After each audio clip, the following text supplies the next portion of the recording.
Alright, working on the Turbo Camaro tonight. Actually just finishing up. Basically I got the new ring and pinion in, and I finally got a good track pattern on it. I'll show you guys that here in a second, but man, I literally had the pinion in and out of this thing like 10 times because I initially used a setup bearing to get the pattern in the ballpark and then switched it over to my actual new bearings that I was going to use, and that ended up changing my track pattern just a little bit.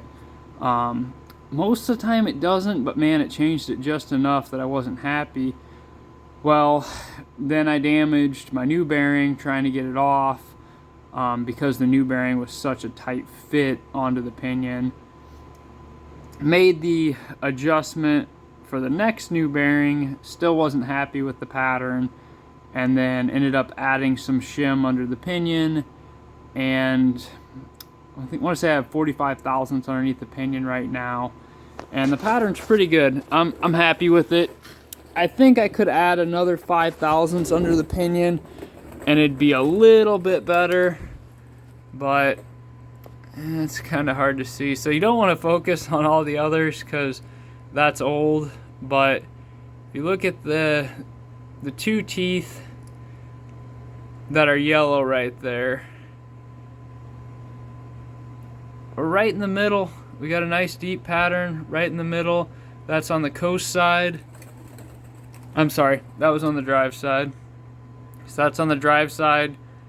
Nice and in the middle, a little bit towards the low side where I want it. And then on the top, which is the coast side, we're right in the middle, but we're just a touch towards the toe side. So it's just a little bit low on the coast side, but the drive side is perfect. So I think I could have added just a little bit more shim and got it just a touch better, but man, it looks real good, so I'm happy with it. But yeah, it was just a nightmare to get where I was at. Checking pinion depth threw me off. I'll show you guys something there. So if you look at the old gear, it's 2554 is the pinion depth. And what that is from, let's see if this will balance. No, I'll break a toe. So what that is from your carrier bearing center line, which is also your ring gear center line, to the face of this gear, is that 2554. Well, the new one said 4.266. So what they're measuring is the thickness of the gear plus that to get to your number. So that was just a nightmare to figure out because it's the same gear from the same manufacturer, and for some reason they changed the way they want you to measure pinion depth. So that threw me off. But long story short, we ended up at 4.269 and our gear was 4.266 on pinion depth. So we're within 4 thousandths of the suggested pinion depth. So I'd say we're there.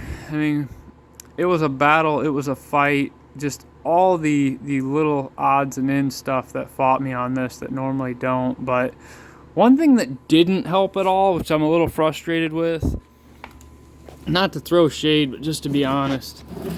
So I got this Richmond just full kit for the bearings and races and the shims and everything else. You can see all our math and our numbers. And a couple different things. So one, the bolts came with these lock washers, and the heads on the bolts are 5/8 head instead of 3/4. Well, you can't use these lock washers with a spool because the spool is already thicker than a factory carrier, so you have less thread engagement. So this with the lock washer, I did not like the amount of thread engagement, and these bolts were the exact same length as factory. So adding this washer is just taking away from thread, plus it had a smaller head on it. So it's like, man, was not happy with those bolts. but it is what it is. I just used them without the lock washers because using the lock washers was even going to cause more issue, and just red Loctited them. But then the second thing was the nut for the pinion. I should have showed this earlier. The nut that goes on the pinion, they crunch it a little bit for it's out of rounds, for it's kind of a locking nut. Well, they crunched it so much that a socket would not fit on the nut. So I literally had to spend 20 minutes grinding and filing that nut to get it square enough to get a socket to fit it. And then the washer that goes underneath the nut, supplied in the kit, would physically not go on the pinion threads. It would just stop, and you could screw it on, but it would not slide down the threads. What would happen is, if you force that on, put your nut on, put your yoke on, when you take your nut off, that's going to be acting like a locking nut, and it's not going to let your pinion come off. Oh, I'm sorry, your yoke come off and your pinion come out. So I had to open up the hole in that, so that was frustrating. And like what I was saying with the bearing is, here, I'll show you actually. So here's a bearing that I set up for checking, and if you look, I just lightly sand on the inside of this to take off some material. That way, boom, it'll fall down on there for when you're checking it. You can just put your shims underneath here, boom, put it on, take it off, add shims, subtract shims, no big deal. And then the same thing with the other bearing in there.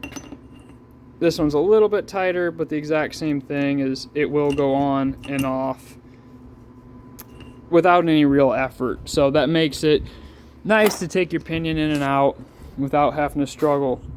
Well, the new bearing, which I would expect, was super tight, but literally it would get stuck like right here.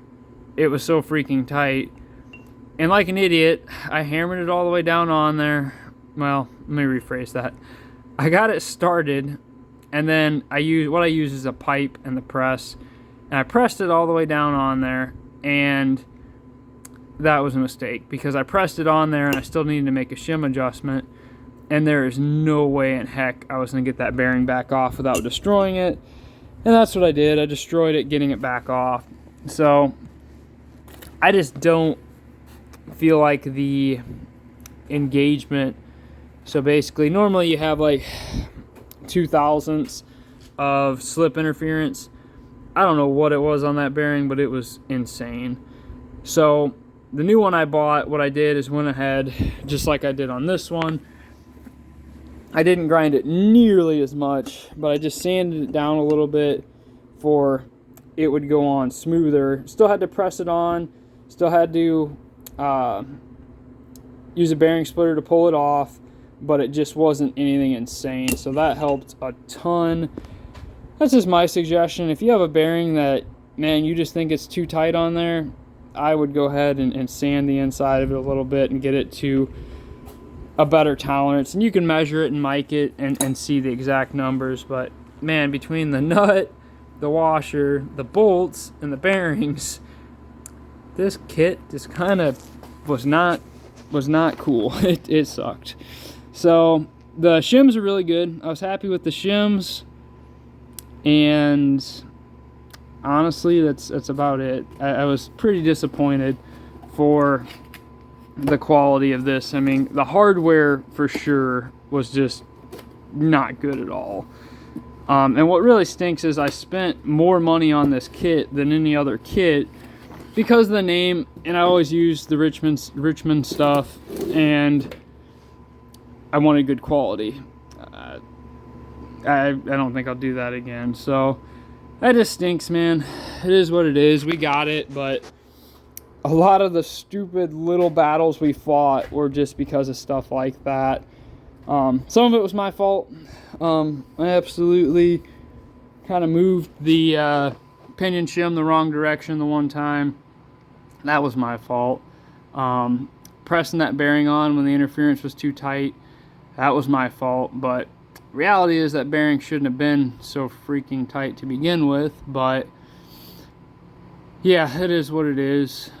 It's all together. We got a good pattern now, so yeah, hopefully this helps some people. The main things when you guys are going through these and setting them up is I definitely set up what I call the checker bearings, where you open up the inside of those bearings a little bit for they'll kind of either tap on or slide off relatively easily. You don't want them just falling on there. You want them to be snug where your numbers and measurements are still going to be accurate, but that'll save you a ton of time in checking and setup.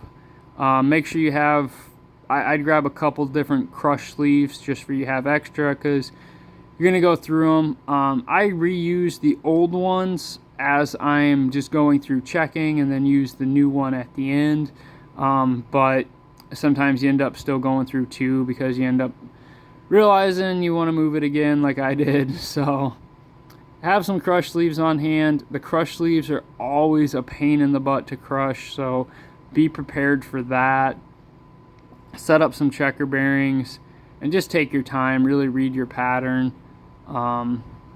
That's really my tech tips for tonight on this, man. This one just did not go smooth. It fought me. Honestly, I've never had a rear differential setup fight me this bad, but normally not doing it on the garage floor, maybe that was a little bit of it. Normally I have a little bit more tools to my access, so that was probably part of it. Working at home on this deal, so don't have a ton of tools available. Just a bunch of little things. Down to, can't make this up, so the air compressor quit working tonight, and that was just one of those things like, well, I can get by without it. We're using electric impact. Long story short, just a few minutes ago, I took the cover off the air compressor. I'll show you guys what it looks like real quick to see why the air compressor wasn't working. And basically, this is an old school guy here. You have this contact cover, and when I plugged it in, I just heard the click, like the contacts clicked in, but nothing happened. So I pulled the cover off, and I can't make this up. It's somewhere on the ground here. That stink bug right there had one of its back legs in between the contact. That's why the air compressor wasn't working. So it had clicked in, but the contact had one of his legs stuck in between it. Can't make it up. So was able to pull him out, just scuff off the contacts, plugged it in, was all good. But it was just crazy. I could smell stink bug as soon as I opened it, and he was actually still alive. Yeah, just one of those things. It was a quick, easy fix, so that was cool. But yeah, that just kind of describes how tonight's been going for us. But we got it set up. It's a little bit of a ramble on rant here, but yeah, we're gonna move forward. That was my goal tonight, was just to get a good track pattern. We got 7 to 8 thousandths of backlash set up on this deal. I checked it in actually like 4 different spots just to be triple checking it or quadruple checking it. But that's perfect. The gear was 8 thousandths backlash is what was on the gear. So it's right between 7 and 8. So we're perfect there. So we're going to give it heck. And I think that'll be it for tonight. I got some things I got to pick up and clean up. The next step is going to be putting the axles back in. We'll get the new gaskets on there and get the axles in, get the cover on it, get some fluid in it. And then probably rear brakes after that, but that might be a couple weeks still on the rear brakes. We'll see how that goes for us. But that'll be it for tonight. Hopefully this helps you guys. If you have any questions, just let me know. All this is super fresh in my mind right now, so any of the GM guys, 8.5 or 12 bolts, 10 bolts, 12 volt stuff, let me know if you have any questions. Just comment. Don't forget to like and subscribe, and keep it saucy.